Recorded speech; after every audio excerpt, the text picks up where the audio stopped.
Sir 2 ಎಕರೆ 24 ಗುಂಟೆ ಬಂದಿರುವಂಥ ಜಾಗ ಇದು. ಕನಕಪುರ ಮಳವಳ್ಳಿ ಹೈವೇ ರೋಡಿಂದ ಒಳಗಡೆಗೆ 3-4 ಕಿಲೋಮೀಟ್ರ್ ಆಗುತ್ತಾ. ಈ ರೋಡ್ಗೆ ಹೆಚ್ಚು ಕಮ್ಮಿ ಸುಮಾರು ಒಂದು 150 ಅಡಿ 200 ಅಡಿ ಬರ್ತಾ ನೋಡಿ. ಲ್ಯಾಂಡ್ ಕಡೆ ತೋರಿಸ್ತೇನೆ. ಇದೇ ಲ್ಯಾಂಡು. ಜಾಗ ಮಾತ್ರ ಸೂಪರಾಗಿರುತ್ತೆ. ಎಲ್ಲ ರೆಡ್ ಸಾಯಿಲು. ಒಂದೊಂದು ಒಳಗಡೆ ಕಲ್ಲೈತೆ, ಕಲ್ಲೇ ತಾಕ್ಸಿಲ್ಲ ಅವರು, ದಪ್ಪ ಕಲ್ಲುಗಳು.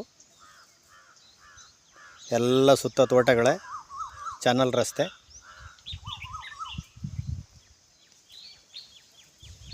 ಬೆಂಗಳೂರಿಂದ ಒಂದು 80 ಕಿಲೋಮೀಟ್ರ್ ಆಗುತ್ತಾ. ಕನಕಪುರ ಮಳವಳ್ಳಿ ಹೈವೇ ರೋಡಿಂದ ಒಳಗಡೆಗೆ 3-4 ಕಿಲೋಮೀಟ್ರ್ ಆಗುತ್ತಾ.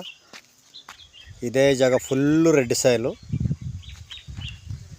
ಈ ರಸ್ತೆಗೆ ಅಟ್ಯಾಚ್ ಆಗಿರುವಂಥ ಜಾಗ ನೋಡಿ. ಎಲ್ಲ ಸುತ್ತ ತೋಟಗಳ ರೈತರವು, ಬೆಂಗಳೂರಿನವರದೆಲ್ಲ ಇದೆ. ಇವರು ಕುಂಟೆ 1,60,000 ಹೇಳ್ತಿದ್ದಾರೆ. ಕೂತ್ಕೊಂಡ್ರೆ ಒಂದು 5,000 ಹೆಚ್ಚು ಕಮ್ಮಿ ನೆಗೋಷಿಯಬಲ್ ಆಗ್ಬೋದು. ಖಾಲಿ ಜಾಗ, ಒಳ್ಳೆ ರೆಡ್ ಸಾಯಿಲು, ಪ್ಲೇನ್ ಲ್ಯಾಂಡು.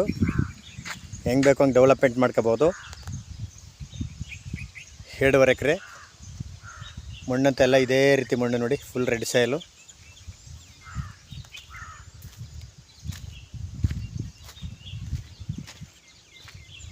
ಬೆಂಗಳೂರಿಂದ 80 ಕಿಲೋಮೀಟ್ರ್ ಆಗುತ್ತಾ. ಈ ರಸ್ತೆಗೆ ಅಟ್ಯಾಚ್ ಆಗಿರುವಂಥ ಜಾಗ.